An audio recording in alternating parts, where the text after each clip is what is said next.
tenerlos a ustedes presentes en esta importante charla del primer Congreso de la Federación de Colegios Profesionales Universitarios de Costa Rica.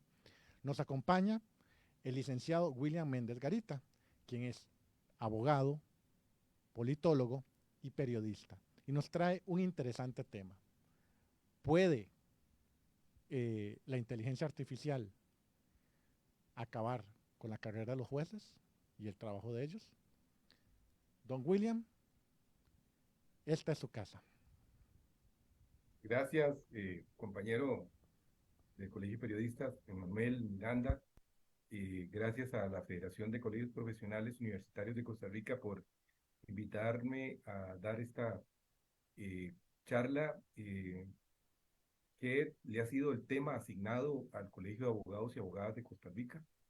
Y es un tema tremendamente fuerte, interesante, moderno, actual. Y parte de las discusiones sobre ello fueron, como decir, profundas en el seno del Consejo Superior del Poder Judicial en el tiempo que me tocó estar como miembro de este órgano del Poder Judicial. Y entonces tenemos aquí varias variables, un conjunto de variables que entrelazar. Primero, el tema de inteligencia artificial, y después la aplicación en el Poder Judicial de la inteligencia judicial. Ese es un campo específico, pero también tenemos la gran pregunta que se está haciendo en el mundo de las leyes, y es si la inteligencia artificial puede llegar a sustituir a un juez o a una jueza, o a un órgano no unipersonal, sino un grupo colegiado de 3 o más miembros. En el caso de Costa Rica, un tribunal, y también, por ejemplo, los magistrados de las diferentes salas del Poder Judicial. O hasta inclusive, no es parte de este tema, pero recuerden que también tenemos jueces de muy alto nivel que son magistrados de un órgano electoral. Entonces, como el tema de la inteligencia artificial es tan reciente, estamos explorando todavía posibilidades de respuestas. Y entonces tenemos que entender que lo que vamos a hablar en los próximos minutos es un conjunto de posibilidades, algunas de ellas con asidero, con asiento, en hechos que están, digamos, de una u otra manera justificados y que hay cómo mostrarlos a la ciudadanía para que ésta pueda confiar en que lo que le estamos diciendo no es producto de la inteligencia artificial, sino que realmente está disponible para confrontarlo como si fuera un documento. Pero en otros casos estamos en áreas exploratorias de posibilidades de respuestas. Entonces, entendamos que cuando hablamos de inteligencia artificial y su aplicación, es lo que ya tenemos y las cosas que creemos que puedan llegar a ocurrir. Vamos a pasar a la primera filmina. Preguntas claves en este proceso de la herramienta de inteligencia artificial y el Poder Judicial, los jueces y los abogados y abogadas. La primera, ¿puede un juez usar inteligencia artificial? Estamos abriendo nuestra perspectiva sobre su aplicación. ¿Pueden los auxiliares judiciales, es decir, todo el equipo que trabaja con la justicia, utilizar la inteligencia artificial? Y aquí no solamente estamos hablando de los que están en un despacho judicial, sino que estamos hablando de toda la estructura auxiliar de la justicia. ¿Puede un abogado litigante, utilizar la inteligencia artificial? ¿Puede la Administración de Justicia utilizar inteligencia artificial? Y aquí la pregunta es, ¿cuál es el límite para la Administración de Justicia para utilizar la inteligencia artificial? ¿Puede un ciudadano, usted, yo, cualquier otra persona, utilizar la inteligencia artificial con propósitos judiciales? ¿Puede la inteligencia artificial coadyuvar con el acceso a la justicia? ¿Puede la inteligencia artificial sustituir a un juez? Estas son las preguntas que vamos a tratar de responder en los siguientes minutos. Vamos a la parte, digamos, de carácter teórico. ¿Qué es la inteligencia artificial hoy en día y qué puede ser en el mañana cercano? Como les decía unos segundos atrás, nosotros contamos con una definición y una materialización de inteligencia artificial al día de hoy, pero hoy no es el primer día, ya hay todo un camino recorrido. Entonces, nos vamos a ubicar en el tiempo, en el presente, pero también tenemos que pensar que hacia futuro las proyecciones de los cambios de la inteligencia artificial pueden ponernos en un plano muy distinto, muy diferente y poco eh, conocido si lo comparamos con la actualidad en la que vivimos. La inteligencia artificial, por definición, es la habilidad de una máquina, una computadora, un sistema de computadoras, una base de datos, un centro de datos, de presentar las mismas capacidades que los seres humanos tenemos, como el razonamiento, el aprendizaje, la creatividad y la capacidad de planear. Entonces, vean que la primera diferencia o la palabra clave aquí, el hecho generador, el que tenemos que ponerle atención es la capacidad de, en ciertas circunstancias, parecerse a un ser humano. No ser, parecerse. Estamos hablando de razonamiento, de lógica, de aprendizaje, de creatividad, de planeamiento. No estamos hablando de el factor humano, del sentimiento, los cuales también, hipotéticamente, como posibilidad, podrían llegar a emularse, pero no ser iguales a los seres humanos. La inteligencia artificial permite que los sistemas tecnológicos perciban su entorno, y en eso queremos ser empáticos, se relacionen con él, resuelvan problemas y actúen con un fin específico. La máquina recibe datos ya preparados o recopilados a través de sus propios sensores. Por ejemplo, una cámara los procesa y responde a ellos. O en otros casos, los seres humanos vamos proporcionando los datos a las máquinas para que estos sean clasificados y sean utilizados por los sistemas que perciben el entorno y los agregan a los demás datos que ya tienen. Y los sistemas de inteligencia artificial son capaces de adaptar un comportamiento en cierta medida, analizar los efectos, acciones previas y de trabajar de manera autónoma. Eso quiere decir que en cierta manera ya los sistemas de inteligencia artificial no van a requerir o eventualmente no podrían, no necesariamente tendrían esa necesidad de trabajar en forma autónoma, en forma dependiente de la intervención humana, sino que lo pueden hacer por sí mismos. Entonces, pueden adaptarse. Y esta es una de las variables que generan una gran expectativa en un sentido positivo, pero también una gran preocupación. Y ahorita, más adelante, vamos a encontrar por qué es que la inteligencia artificial nos tiene que preocupar, nos tiene que alegrar también por el avance que puede representar para la humanidad y para muchos aspectos como la medicina, el desarrollo tecnológico, el planeamiento, la organización de las actividades cotidianas y actividades más complejas que ahora lo hacemos casi que de una forma muy rudimentaria en comparación con la inteligencia artificial, pero también tiene su parte negativa. Y un poco en el análisis que estamos haciendo de cómo se aplica a la sede judicial y cómo se aplica a los jueces, cómo se aplica a los abogados y abogadas, es donde tenemos que empezar a ver si lo que nos está proponiendo como un gran avance en algunas áreas, no necesariamente en este campo se van a ver plenamente reflejados. En unas partes podríamos aceptarlas, pero en otras tenemos que detenernos a ver las consecuencias que pueden derivar. Hay tres niveles para el carácter informativo de la inteligencia artificial. El primero, el más conocido, digamos, es la categoría básica, por sus siglas ANI, Artificial Narrow Intelligence. ¿Y cómo lo reconocemos? Bueno, es un poco la tarea, el trabajo repetitivo de un rango predeterminado por sus creadores. Los sistemas ANI generalmente se entrenan utilizando un gran conjunto de datos, por ejemplo, la Internet. Pueden tomar decisiones o realizar acciones basadas en este entrenamiento. Aquí yo pongo el ejemplo, las redes sociales precisamente están utilizando parte de esta inteligencia artificial para pronosticar, si se puede decir la palabra, pero en cierta manera es para jugar con las probabilidades de cómo nos comportamos ante ciertos estímulos a partir de la información que nosotros mismos hemos ido entregando voluntariamente, porque no es forzado, a las redes sociales. La inteligencia artificial, ANI, puede igualar o superar la inteligencia y eficiencia humana, pero solo en áreas muy específicas en las que opera, y no son muchas áreas en las que opera en la actualidad, es muy limitado. Un ejemplo, por ejemplo, los programas de ajedrez. Ya conocíamos en el pasado las competencias entre seres humanos y máquinas. Son capaces de vencer al campeón mundial en esta disciplina. En algunos sistemas muy sofisticados, como los autos, pueden utilizar un vehículo autónomo que se ha estado viendo.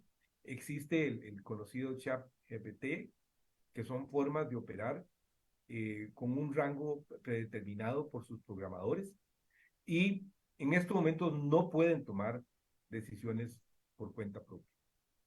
Hay una segunda categoría, Artificial General Intelligence, se alcanza cuando una máquina adquiere capacidades cognitivas a nivel humano. Y ya que estamos hablando de capacidad cognitiva, es conocimiento. Cuando puede realizar tareas intelectuales que una persona realiza regularmente.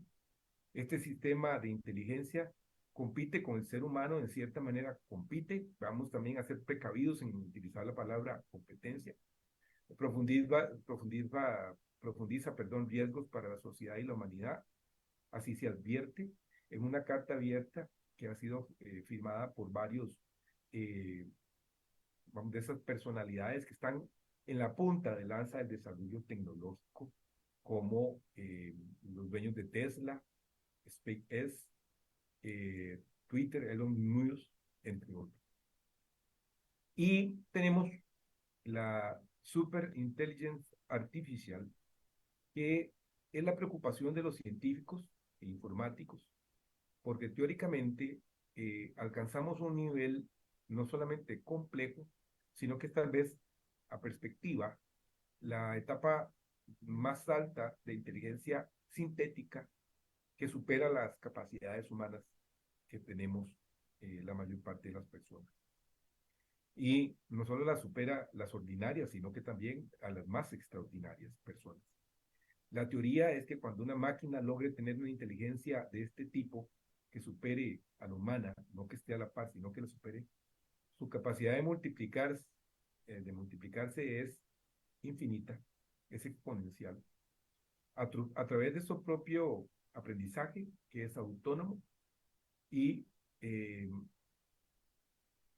realidad es donde nosotros entramos a un debate filosófico, ético, científico, sobre si debemos de dar ese paso, porque es donde estamos hablando de que puede tener hasta niveles emocionales.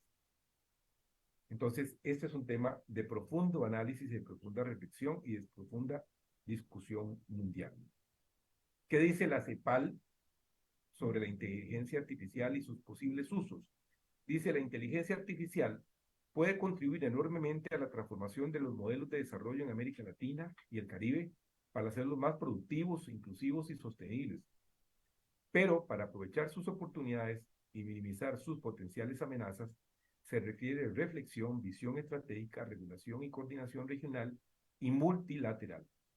Esto aparece en el Índice Latinoamericano de Inteligencia Artificial, desarrollado por la CEPAL. Permítame, voy a tomar un poquito de agua. Debemos estar muy atentos, según dice este índice, a las cuestiones éticas respecto a la implementación y debemos profundizar sobre retos relacionados con la privacidad de los datos. Esta es la primera alerta que nos está haciendo, así como con los sesgos y discriminación en las decisiones basadas en algoritmos inteligentes. Entonces vean que no hemos pasado la etapa 2 y 3 y que ya la primera etapa de inteligencia artificial, que es en la que nos encontramos en estos momentos, nos da las alertas muy importantes sobre las que tenemos que reflexionar. Privacidad de datos, sesgos y discriminación en toma de decisiones básicamente asumidas a partir de algoritmos inteligentes.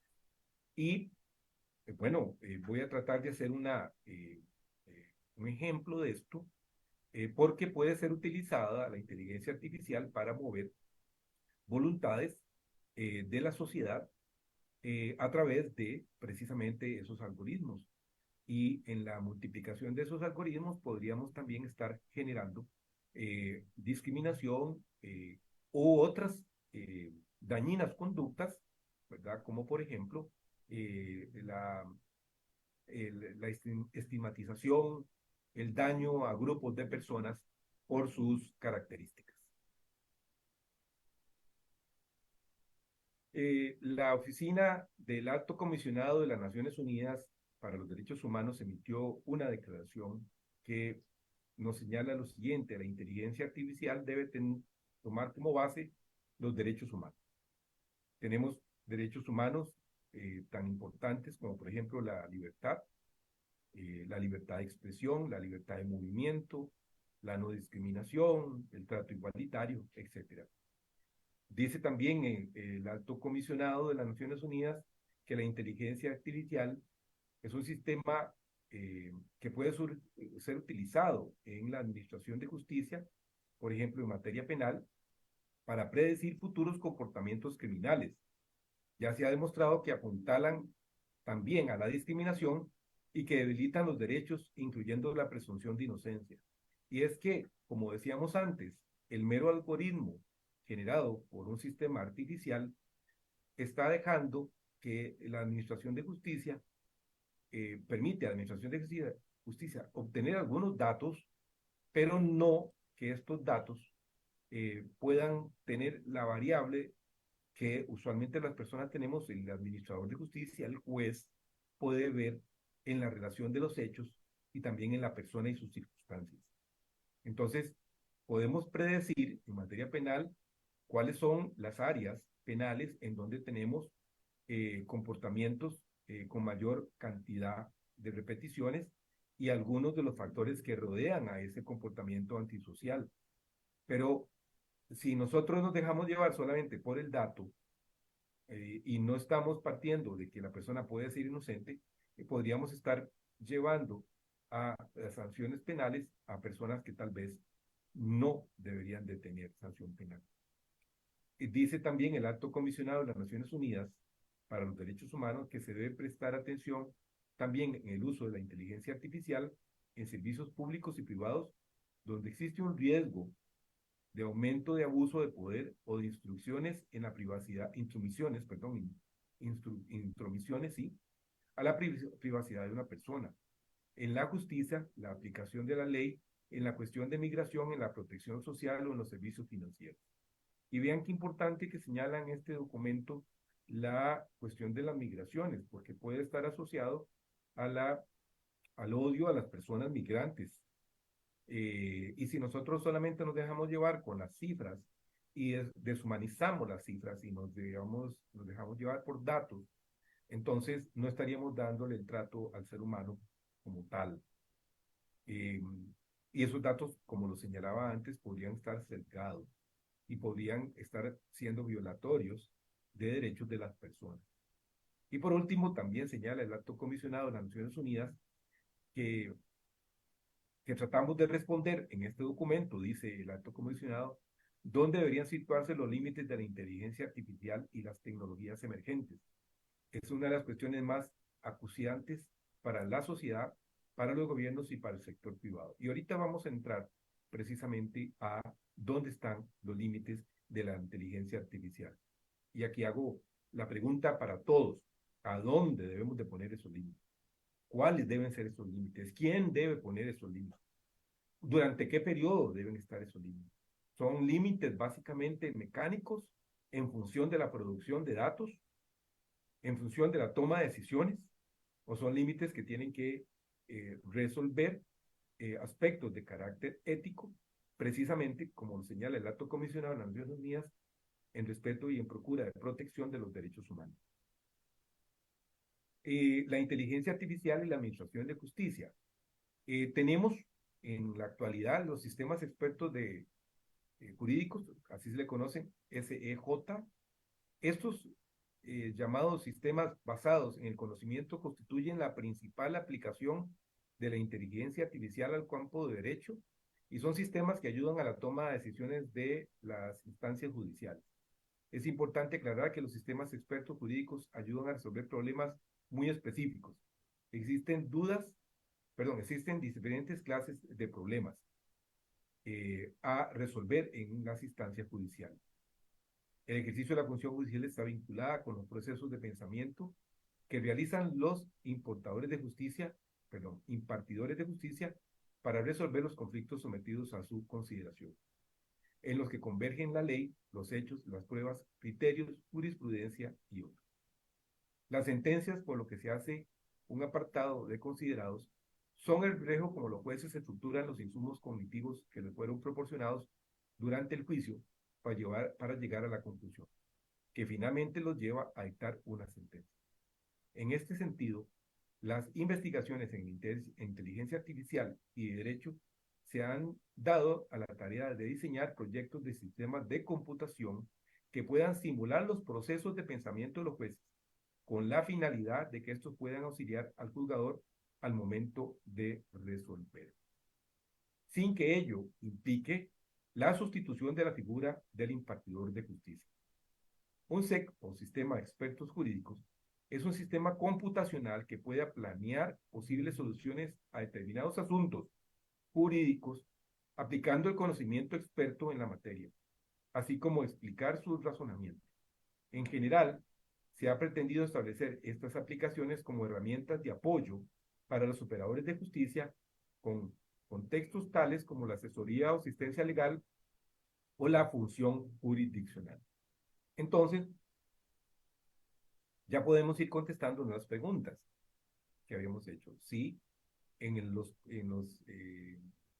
tribunales de justicia, en los sistemas de justicia de los diferentes países ya existen sistemas expertos jurídicos funcionando. Y estos tienen características específicas. Es decir, no están funcionando en todas las áreas. Funcionan solo en algunas de las áreas que tiene la Administración de Justicia.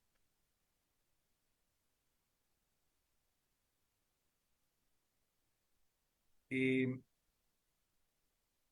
un documento que encontré preparando esta presentación, Francesco Contini, que es uno de los expertos en investigación en sistemas judiciales del Consejo Nacional de Investigaciones de Italia, él hace la pregunta: ¿un nuevo caballo de Troya que influye indebidamente en el Poder Judicial? Y responde, y hago casi que la cita textual: varias jurisdicciones, especialmente los Estados Unidos, adoptaron tecnología que recomienda cómo tomar decisiones sobre la prisión preventiva.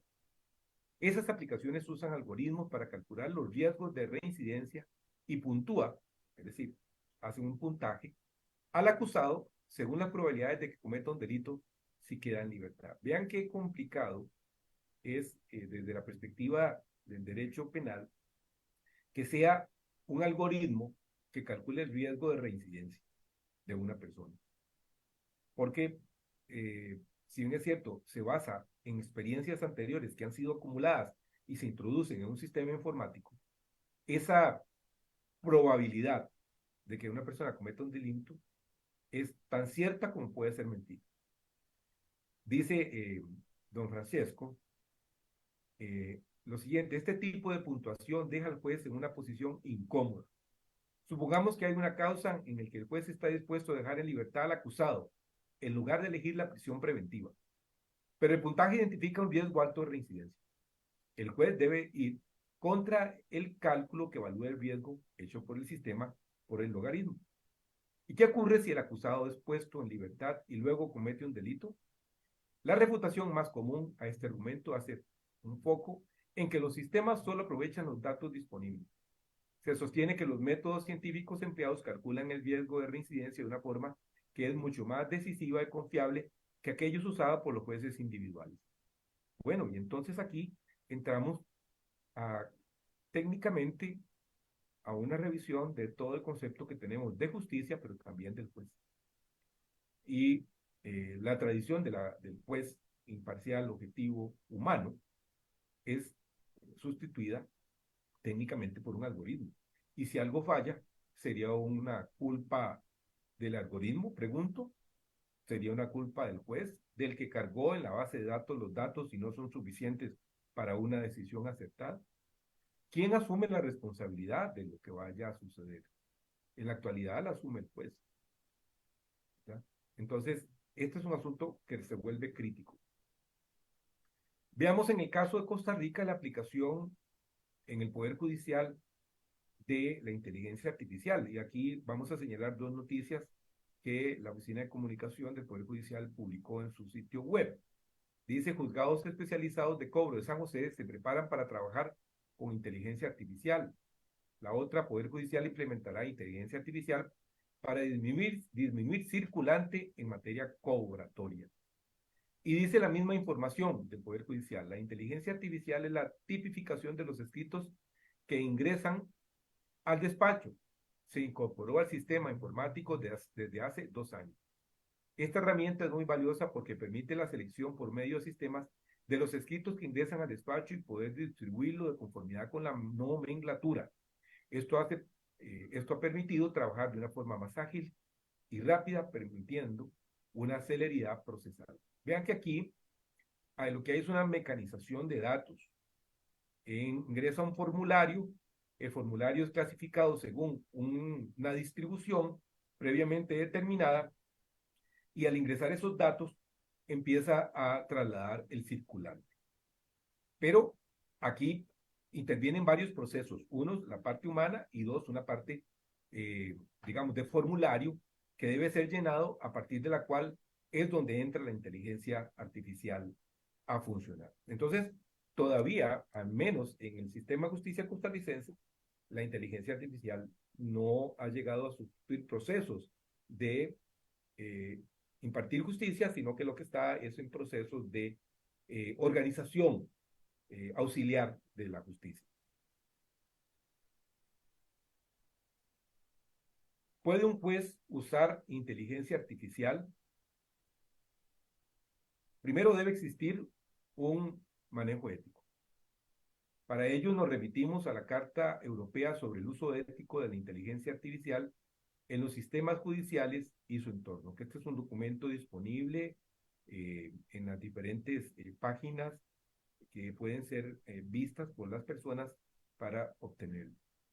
Y establece 5 principios que me parece importante para esta charla, esta conversación, hacer con ustedes. El primero, el principio de respeto a los derechos humanos. El segundo, principio de no discriminación. El tercero, principio de calidad y seguridad. El cuarto, el principio de transparencia, imparcialidad y equidad. Y el quinto, principio bajo control del usuario. Yo quiero nada más hacer una acotación con respecto al quinto, que me pareció no más importante que los otros, pero sí bueno reseñar. Y es que el quinto se entiende como el riesgo de una excesiva estandarización de las decisiones judiciales hasta el punto que los jueces sean empujados a un estándar mayoritario sin cuestionarse la idoneidad del mismo. Entonces vean lo grave de la inteligencia artificial y se está haciendo la advertencia en este documento, en la Carta Europea sobre el uso ético de la inteligencia artificial, de que el principio bajo control del usuario quiere decir que si bien es cierto la información que la inteligencia artificial nos puede suministrar es importante, no puede sustituir la decisión judicial por una estandarización de la justicia, porque la justicia no es un asunto de estandarización. Así esa es una discusión profunda en las escuelas de derecho, en la escuela de derecho penal y en la doctrina y en la teoría, así como en la jurisprudencia. ¿Pueden los auxiliares de justicia o auxiliares judiciales utilizar la inteligencia artificial? Como se ha visto a través de la presentación, en la judicatura costarricense se está empleando la inteligencia artificial como un auxiliar de la administración de justicia, pero no sustituye a la justicia en sí misma. Por lo tanto, sí, podría ser un instrumento, una herramienta de trabajo que pueda coadyuvar con la realización del espíritu de la justicia, pero no sustituir al juzgador. ¿Puede un abogado o una abogada utilizar inteligencia artificial? En el año 2018, un bufete de Estados Unidos utilizó la inteligencia artificial para analizar millones de documentos en un caso de un litigio de patentes. La inteligencia artificial identificó rápidamente los patrones y tendencias que los abogados podrían haber pasado por alto, lo que los llevó a que ganaran el caso. La empresa británica Do Not Pay, más bien, gracias por la corrección, ofrece un servicio legal en línea y un chatbot. El producto proporciona un servicio de abogado robot que utiliza inteligencia artificial para ayudar a las personas a luchar contra multas de estacionamientos y multas de tráfico. La inteligencia artificial analiza los datos legales y ayuda a esos usuarios a redactar cartas de apelación personalizadas y convincentes. Se han creado modelos predictivos para evaluar las posibilidades de éxito en un caso. Al analizar los datos históricos y patrones, pueden predecir cómo se desarrolla el caso y tomar decisiones informadas sobre cómo proceder. Entonces, en el caso de los abogados y las abogadas, existe la posibilidad, lo están haciendo en otros países, de que hagan uso de la inteligencia artificial para ayudarse o para ayudar o tener una ampliación de sus servicios profesionales. Pero los casos que hemos visto ocurren en unos lugares, como Estados Unidos o en Inglaterra, y en Costa Rica todavía muchas de las oficinas legales o abogados independientes, como trabajador independiente, no necesariamente están haciendo uso de la inteligencia artificial. Tendríamos que ver caso por caso y hacer un inventario de este tema. ¿Puede la Administración de Justicia utilizar inteligencia artificial? La respuesta es sí, ya lo hemos visto. Debe existir esa posibilidad a través de códigos y procedimientos claros. No es válido que se utilice la inteligencia artificial en la Administración de Justicia sin determinar los alcances de del uso de esta herramienta. Y para lo cual, evidentemente, todavía estamos en una etapa de prueba-error y los códigos éticos y de procedimientos tienen que ir estandarizándose y haciéndose de conocimiento general. ¿Puede un ciudadano utilizar la inteligencia artificial con propósitos judiciales?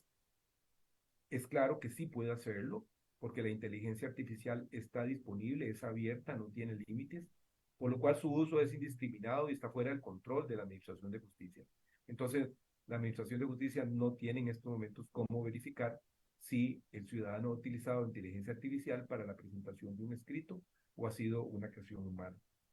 ¿Debe tener algún tipo de regulación? Sí, evidentemente debe existir una regulación para evitar el fraude o la manipulación de información que aparente, como decíamos antes, ser información cierta sin serlo. Entonces, lamentablemente, nos encontramos en un punto en el cual tenemos una gran un gran torrente de inteligencia artificial cayendo sobre nosotros y no tenemos todavía la capacidad de poder responder con normas apropiadas para regular la inteligencia artificial. Y en esto, quiero recordarles que se ha presentado a la Asamblea Legislativa un proyecto de ley para regular la inteligencia artificial que según nos contaron, me parece haber leído, y disculpa si no es cierto, pero me parece haber entendido que fue redactado el proyecto de ley también a partir de el uso de inteligencia artificial. Entonces, ciertamente todos estamos en una zona muy nueva, una zona de mucho riesgo y tenemos que tener nuestras señales de advertencia del riesgo alertas. ¿Puede la inteligencia artificial coadyuvar con el acceso a la justicia? Los sistemas judiciales a nivel mundial utilizan la inteligencia artificial para analizar grandes cantidades de datos jurídicos con el objeto de ayudar a los abogados a identificar precedentes en la jurisprudencia, permitir al administrador simplificar los procesos judiciales y apoyar a los jueces a establecer predicciones sobre temas que incluyan la duración de sentencias y la puntuación de reincidencia. El surgimiento de la analítica de datos legales y de la justicia predictiva tiene implicaciones frente a los derechos humanos, puesto que la opacidad de los sistemas de inteligencia artificial puede ir en contra de los principios de justicia abierta y debido proceso y el Estado de Derecho. Vean qué importante esto último que les estamos diciendo. Es decir, tiene sus partes buenas, tiene sus partes que no deberíamos de permitir, y si las permitimos deben tener tremenda regulación, y sobre todo tenemos que evitar que la inteligencia artificial sea un peligro para el Estado de Derecho, pero también para los derechos humanos. Y esa es un poco la línea de los documentos que se han generado a nivel internacional, que hemos utilizado en esta presentación. Y llegando a la última de las preguntas que hicimos al principio, ¿puede la inteligencia artificial sustituir a un juez? Técnicamente sí podría, pero ya aquí asumo mi cuota, digamos, de pensamiento, pero no debería. No debería sustituir al juez. Preguntas por resolver: ¿quién asume la responsabilidad penal de la inteligencia artificial? Y tenemos derecho a un juez, tenemos derecho a un juez humano, sí lo tenemos, y así está el acceso a la justicia, es parte de los derechos humanos. Entonces, con esta última reflexión, agradezco la oportunidad a la Federación de Colegios Profesionales Universitarios de Costa Rica, darnos este espacio para hablar un poco sobre un tema tan difícil, tan complejo como es la inteligencia artificial y sus implicaciones en la administración de justicia, la judicatura y el ejercicio de la abogacía. Y al Colegio de Abogados y Abogadas de Costa Rica por haberme dado la oportunidad o haberme asignado esta posibilidad de hablar sobre este tema tan novedoso y tan polémico.